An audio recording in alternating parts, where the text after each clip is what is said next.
This program is intended for mature audiences. Listener discretion is advised.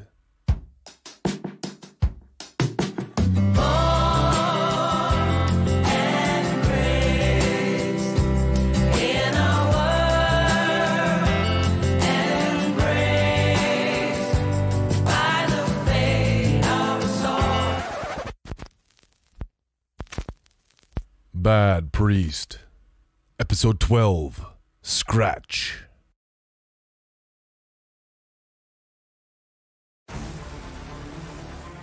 When Murzoth was separating from me and trying to possess Diego, the demon appeared as a gigantic watery form, like an apparition of sorts. Being the noob that I am, I took this as evidence that the demon could only touch me in the astral projection sense. But I quickly learned that, like most things in my life, I'm completely wrong about that too. At first, the piece of shit gremlin thing coming out of the stripper was like that, a ghastly, semi-transparent figure. But as I thrust the anal beads towards the demon like some sort of demented sexual offering, something happens. The creature's hand appears to gain substance. It starts with those yellow talons, but as I watch, completely mesmerized, it spreads to its fingers and then hand, revealing a texture like snake scales. Murzoth? For fuck's sake, Murzoth! A hand lashes out and finally makes contact with me. I expect to feel a pressure between my ears, something similar to when Murzoth raped my brain, but again, I'm wrong. You'd think that by this point in the story, I'd be very used to being wrong. Now you're the one who's wrong. The demon's talon grazes my cheek. The nail looks yellow and crusty, but it's also incredibly sharp. I pull my head back, but it's almost as if the now solid demon is drawing me to it, instead of the other way around, as if it has its own strange gravity. Fucking Murzoth! Help me! The nail digs deeper into my flesh, and blood begins to drip down my cheek. With my free hand, I reach into the back of my jeans and pull out my father's gun. My entire world is shaking now, as if I've just popped acid and decided to go on the most epic whirly ride at one of those absolutely unsafe pop-up carnivals.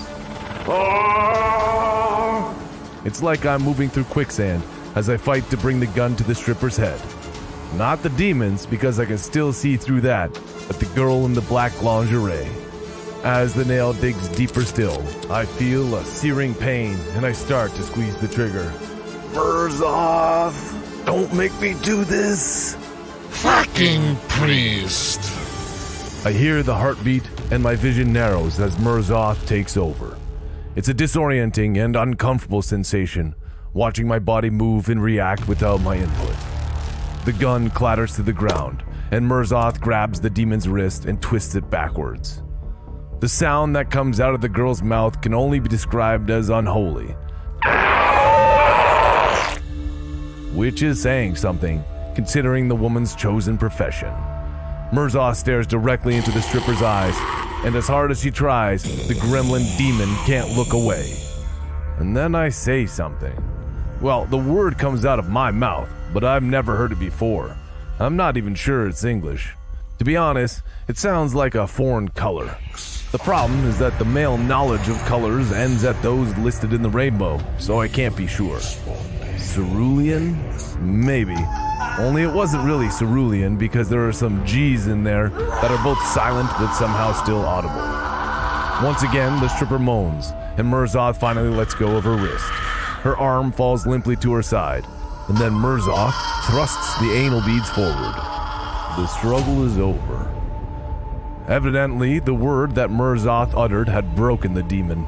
In a whirl of cold smoke, the demon pulls completely free of the stripper, swirls around, and then is sucked into the first of 8 anal beads with a profoundly appropriate popping noise. The bead, which had been black with gray marbling, is now alive. There's movement in the smoky pattern, and every few seconds a skull rises to the surface. And then, to my horror, I bring this bead to my mouth and snake my tongue across the smooth surface. Thank Christ these things are new. Wanting to regain control, I push upward, as I had last time. I feel the ice divider between our two consciousnesses, but it doesn't provide much resistance. Murzoth is letting me take over again. Fuck. The music is loud and obnoxious, and I touch my cheek, feeling the wound, the blood, as I look down at the stripper. She's slumped on the floor, leaning against the table, her eyes closed. I bring 2 fingers of my right hand to her throat and feel a faint pulse. Hey, get up, wake up. Her eyes remain closed. What's wrong with her? It's a rhetorical question, but apparently they don't teach rhetoric in hell. The demon's been in her for too long. I back toward the door. Is she ever gonna wake up? Don't know. It feeds off her soul, and when there's nothing left, well, there's nothing left. Fuck. Right now? Shut up, I'm trying to think. The girl's good wrist is still bound to the table with the pink handcuff, but the other is definitely broken. I know deep down that I helped this girl, but I also know how this looks. Lest we forget, I've already choked Davy Scump, and I'm on parole for kidnapping a girl and bringing her to this very place, Denise's. Oh, I'm drunk. There's coke still in my system from Mirzoth's escapades, and pretty much everyone who comes to Denise's is a felon. I examine the blood on my fingers. That's not good either. Thinking fast, I unhook the handcuff, then pick up the woman and put her on the couch. Now she's sitting with her legs slightly splayed, and one of her breasts has come out of her bra. You could fuck her. I won't tell. I frown and hold the anal bead with the demon trapped inside up to the light. And I could put you in one of these and loan them to a 300-pound long-haul trucker to use as he sees fit. Mirzoth is suspiciously quiet. Even he has limits, it appears. I open the door and glance out. If anybody had heard the commotion, they'd either ignored it or were too scared to react. And I don't see Davy Scump anywhere. This is my chance. I try to shove the anal beads into my pocket, but they're too large and hang out awkwardly. I know I must look like an insane person. Hell, I feel like an insane person, but I also know that I have to get the fuck out of here. Ending up back in jail won't do Amy any good, and I'm still determined to save her. Head low, I walk to the front door. Now, people are staring. Just keep moving, Cole. Keep it natural. Nope. I break into a sprint and then burst into the sun. As per our plan. Ha! Plan, good one. Diego is waiting with his car idling out front. His window is down, and he stares at me, his eyes as big as silver dollars. What happened to your face, Cole? Is everything all right? Diego's gaze drifts to the anal beads spilling out of my pocket. If his eyes could grow bigger, they would have. I'm fine, just drive. As we pull out of the parking lot, with only slightly less haste than the last time we were at Denise's, I spark a cigarette. After a while, Diego speaks up. Where are we going? I exhale loudly and shut my eyes, trying not to think about Mirzoth or demons trapped in anal beads. Instead, I focus my attention on what Davy Scump told me when Mirzoth strangled him. Ah, there it is. More thoughts about demons. They're like the worst kind of splinter. Once you know it's there, it's literally impossible to ignore. New York City. Davy said that Amy's in New York City, so that's where we're going, Diego. The Big Apple, here we come.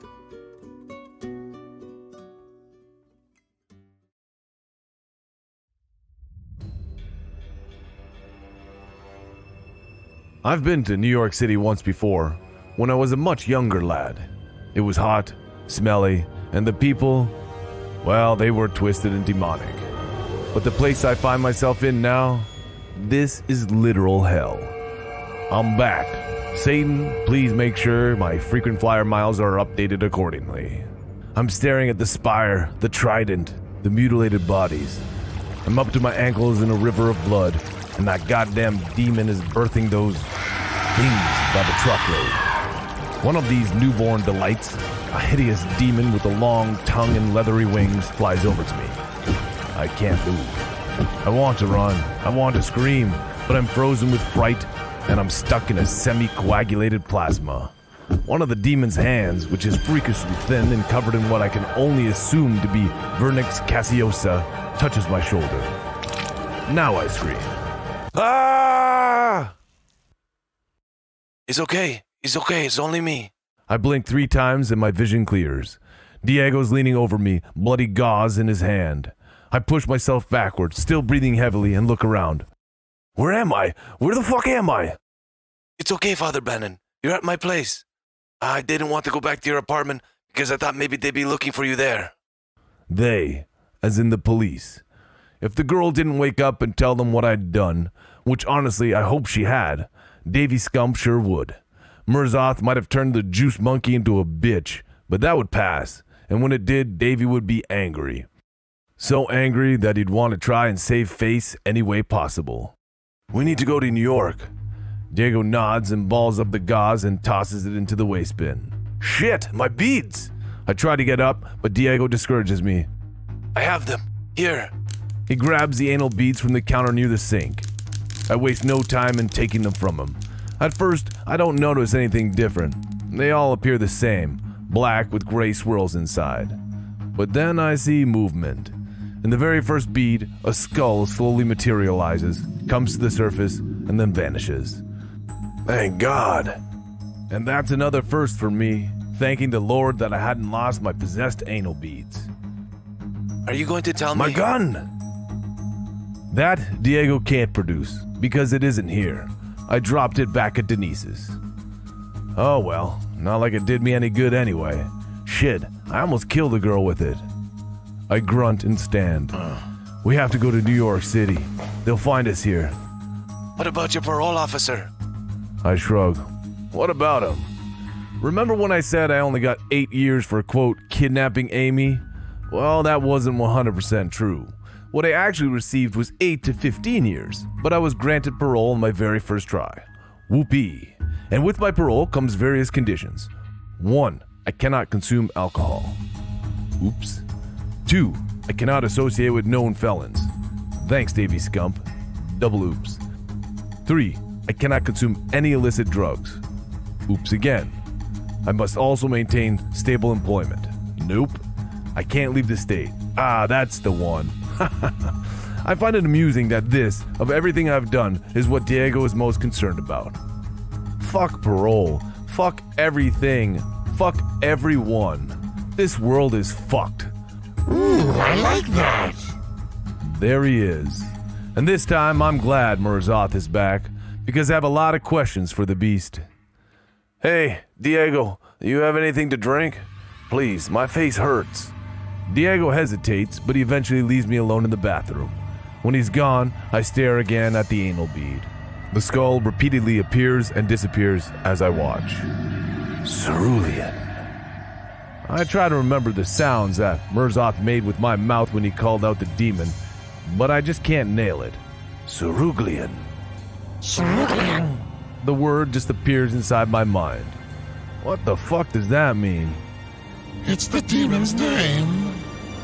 I stiffen, but continue the conversation inside my head. How did you know its name? Murzoth takes his sweet-ass time before answering. I knew him. What? So many questions race through my mind that Murzoth can't keep up. To his credit, he tries his best.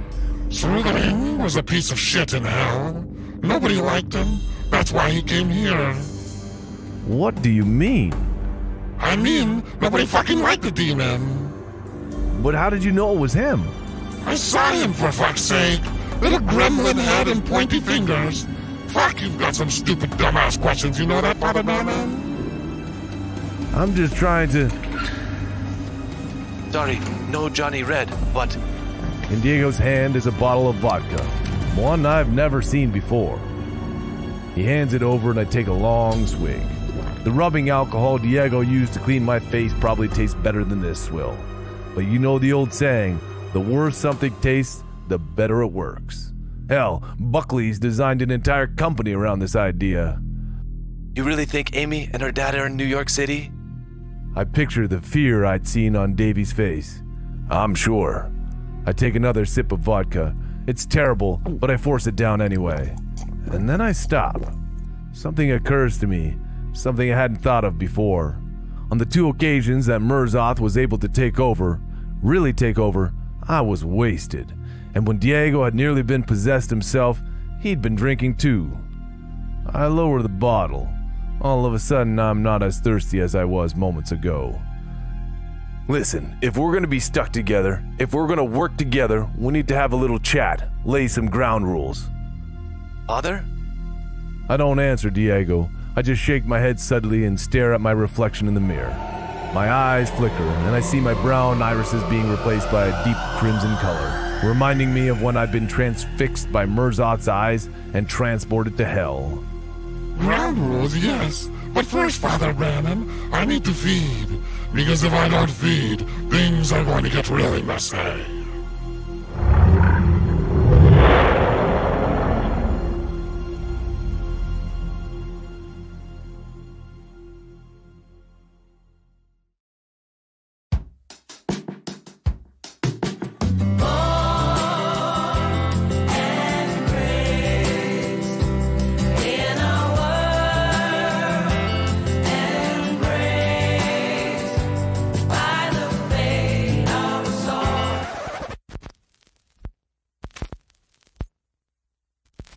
This has been Bad Priest, Episode 12, a PTL Books and Pathological Inc. production. Written, produced, mixed, and narrated by Patrick Logan. If you've enjoyed this episode, please be sure to subscribe. You can also visit us on Facebook at www.facebook.com/badpriestpodcast.